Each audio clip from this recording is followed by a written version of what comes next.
6학년 2학기 과학 1단원 전기의 이용 단원을 정리해 보도록 하겠습니다.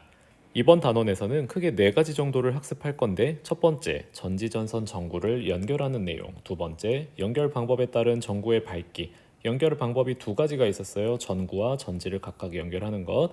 세 번째, 전선 주위의 변화, 전류가 흐를 때 전선 주위에 어떤 변화가 있는지. 네 번째는 전자석입니다. 첫 번째부터 보도록 할게요. 첫 번째는 전지 전선 전구 연결하기인데요. 여기에서 먼저 우리가 봤던 거는 전기 부품에 대해서 확인을 했었죠. 선생님이 그려봤는데, 첫 번째는 전구, 두 번째는 전구 끼우개, 그 다음에 세 번째는요 집게 달린 전선들이 있었고요. 이 집게 달린 전선들을 연결돼 있는 스위치, 그 다음에 전지, 건전지를 끼우는 전지 끼우개까지 있었습니다. 건전지 같은 경우엔 저렇게 볼록 튀어나온 부분이 플러스 극, 그 다음에 반대편이 마이너스 극이라는 것. 전기 회로는요, 전지, 전선, 전구 등 전기 부품을 서로 연결해서 전기가 흐르도록 한 것입니다. 전체를 회로라고 하고요. 그 다음에 전류는 전기 회로에 흐르는 전기입니다. 그러니까 건전지에서 나오는 전류라고 생각하시면 됩니다. 그 다음에 전류는 플러스 극에서 마이너스 극으로 흐른다는 것을 우리가 배웠는데, 그 내용을 꼭 기억해 놓으시길 바랍니다. 그 다음에 전기가 흐르는, 전류가 잘 흐르는 물질을 우리는 도체라고 했고요. 예를 들어서 철, 구리, 알루미늄, 흑연 등등이 있습니다. 마지막으로 부도체라고 해서 전류가 잘 흐르지 않는 물질들이 있는데, 예를 들면 종이, 유리, 비닐, 나무 등등이 있어요. 우리가 여기에서 여러 가지 사례들을 봤었어요. 이 사진 같은 경우에는 우리가 전구가 켜지는지 여부를 확인을 했을 때 전구가 켜지지 않았고요. 두 번째 같은 경우에는요, 이렇게 연결이 되어 있는데 이 친구는 전구가 켜졌습니다. 불이 켜지는 것을 확인할 수 있었고, 세 번째 친구 같은 경우에는요, 마이너스 극의 두 집게가 다 연결이 되어 있기 때문에 불이 켜지지 않았어요. 그 다음에 마지막으로요, 이 친구가 조금 특이했는데 전구에 마이너스가 직접 연결이 되어 있었어요. 하지만 연결이 되어 있기 때문에 불이 켜졌어요. 그래서 불이 켜지는 친구 두 친구를 가지고 와서 비교를 해 봤더니, 불이 켜지는 경우에는요, 전지와 전선 전구가 모두 연결이 되어 있어야 됐다는 거. 이게 가장 핵심적인 포인트고요. 그 다음에 도체에 연결이 되어야 돼요. 중간에 유리나 그 다음에 고무 같은 게 들어간다면 아무리 연결이 되어 있어도요, 불이 켜지지 않았을 겁니다. 그리고 또 있어요. 전구에는요, 항상 플러스 극과 마이너스 극에 각각 연결이 되어야 된다. 오른쪽 그림도 마찬가지로요, 플러스 극과 마이너스 극이 각각 연결이 되어 있다는 거 확인을 하실 수 있고요. 얘가 플러스 극부터 한 바퀴 순환이 될 수 있는 이런 방식으로 연결이 되어 있어야 합니다. 두 번째입니다. 연결 방법에 따른 전구의 밝기인데, 우리가 먼저 볼 것은요, 전지의 연결 방법에 따른. 자, 그래서 우리가 교과서에서 나왔던 예시를 보시면요, 건전지가 2개가 일렬로 붙어 있는 모습을 볼 수 있어요. 그랬을 때 이 친구는 전구의 밝기가 굉장히 비교적 밝았습니다. 그리고요, 두 번째 친구 같은 경우에는요, 같은 극끼리 모여 있어요. 플러스는 플러스끼리, 마이너스는 마이너스끼리. 그랬을 때 전구의 밝기는 첫 번째 것에 비해서 비교적 어둡습니다. 그 다음에 세 번째 친구는요, 아까 첫 번째 거와 똑같은데 전지와 전지 사이에 전선이 하나 추가됐을 뿐이에요.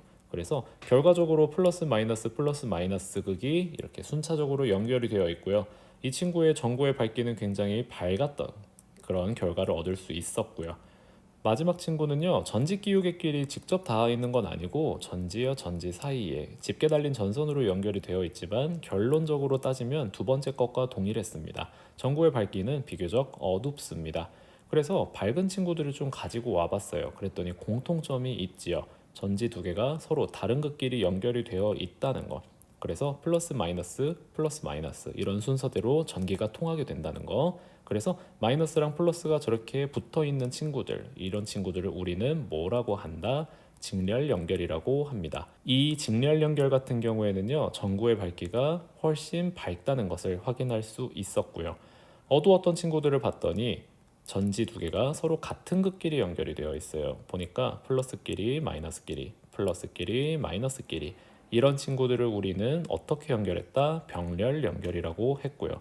병렬 같은 경우에는요, 전구의 밝기가 비교적 어둡다라는 것을 기억하시길 바래요. 연결 방법에 따른 전구의 밝기인데, 이번에는 전구를 어떻게 연결을 했는가에 대한 내용이에요. 첫 번째 친구를 보면요. 이제부터는 전지는 똑같이 직렬 연결로 되어 있고 전구가 지금 일렬로 쭉 연결이 되어 있죠. 이 친구 같은 경우에는 전구가 조금 어두운 거를 확인할 수 있었어요. 비교적 어둡다. 두 번째 친구는요. 이렇게 연결이 나눠져서 들어가고 있어요. 이런 친구들은요. 전구의 밝기가 밝아요. 비교적 밝다는 거를 확인할 수 있었습니다. 전지에 따라 전구에 따라 이렇게 연결 방법에 따라 지금 결과들이 다르게 나오고 있지요. 세 번째 친구는 첫 번째 친구랑 거의 동일을 하지요. 중간에 스위치 하나가 지금 끼어 들어갔는데 결과는 똑같습니다. 이렇게 순환하기 때문에 결과는 똑같이 비교적 어둡다는 걸 알 수 있었고요. 또 그러니까 쉽게 생각하면 산이라고 생각하면 돼요. 전류가 흐르면서 전구라는 산을 한 번만 넘는 거랑 두 번 넘는 거랑 힘이 다르겠죠. 그렇게 생각을 하시면 될 것 같습니다. 네 번째 같은 경우에는요, 이게 두 갈래로 지금 나눠져서 전기가 흐르고 있어요. 그래서 결론적으로 얘기를 하자면 전구의 밝기가 훨씬 밝습니다. 그래서 밝은 친구들을 가지고 와봤더니 전구 두 개가 서로 다른 줄에 각각 연결이 돼 있어요. 마치 전지의 병렬 연결처럼. 여기 전구도 마찬가지입니다. 이렇게 두 개씩 나누어서 나가는 이런 연결 구조를 볼 수 있고, 우리는 아까 배웠던 것처럼 이번엔 전구를 병렬 연결했구나 라고 얘기를 합니다. 하지만 전지의 병렬 연결과는 반대로 전구의 병렬 연결은 더 밝습니다.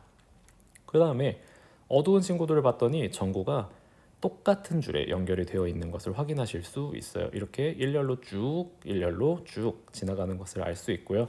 두 번의 언덕을 넘어야 되기 때문에 밝기는 비교적 어둡습니다. 그리고 연결 방식은 일렬로 되어 있는 직렬 연결이고요. 더 어둡다 라는 것을 잘 기억해 주시기 바래요. 어떻게 어떤 것을 연결하냐에 따라서 어떻게 연결하냐에 따라서 밝기가 좀 달라지고 있습니다. 그 다음에 세 번째 내용입니다. 전류가 흐르는 전선 주위에 어떤 변화가 있느냐를 봤는데 나침반이 있지요. 이 나침반 옆에 자석을 갖다 댄다고 생각해 보세요. 그러면 나침반의 빨간 부분이 점점점 자석이 다가갈수록 파란 부분이 그쪽으로 끌려가요. 같은 색, 같은 극끼리는 서로 밀어내고요. 다른 색끼리는 서로 당긴다는 걸 확인할 수 있었어요. 갑자기 왜 뜬금없이 자석 얘기냐? 앞으로 나오는 내용이 이와 관련이 있기 때문인데요.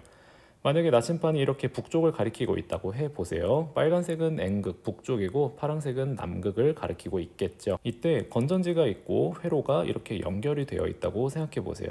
나침반 위를 전선이 지나고 있을 때 건전지에는 플러스 극과 마이너스 극이 있겠죠. 그러면 전류의 방향은 이 방향으로 올라가고 내려가고 이런 방식으로 흐르고 있을 것입니다. 이렇게 했을 때 스위치를 닫으면 나침반의 방향은 이런 방식으로 움직이는 것을 확인할 수가 있었어요. 그리고 반대예요. 건전지의 방향을 반대로 놓잖아요. 그러면 전류, 회로는 이런 식으로 구성이 될 것이고요. 플러스 극과 마이너스 극은 이렇게 배치가 되겠죠.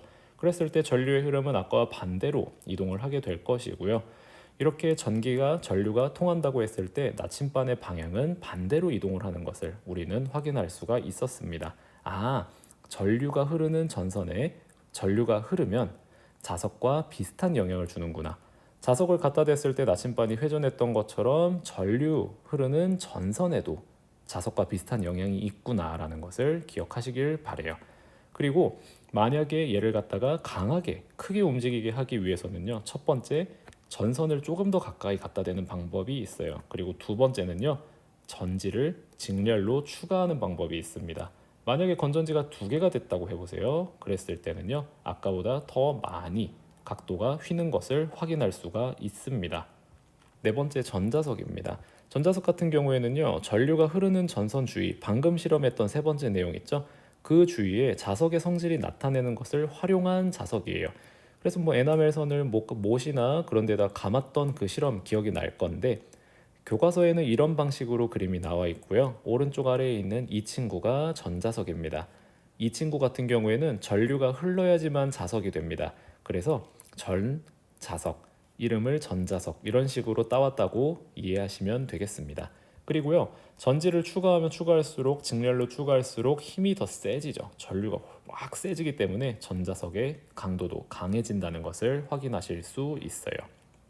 전자석을 이용하는 예들은요. 전자석 기중기, 자기부상열차, 선풍기, 스피커 등등이 있고요. 전자석은 전원을 끊으면 자석으로서의 힘을 잃기 때문에 생활 속에서 굉장히 다양하게 사용이 되고 있습니다. 1단원에 대한 설명은 여기까지입니다. 우리가 실험을 직접 해보지 못한 친구들이 많이 있기 때문에 영상을 보면서 정리하는 시간을 좀 가졌으면 좋겠습니다. 수고하셨습니다.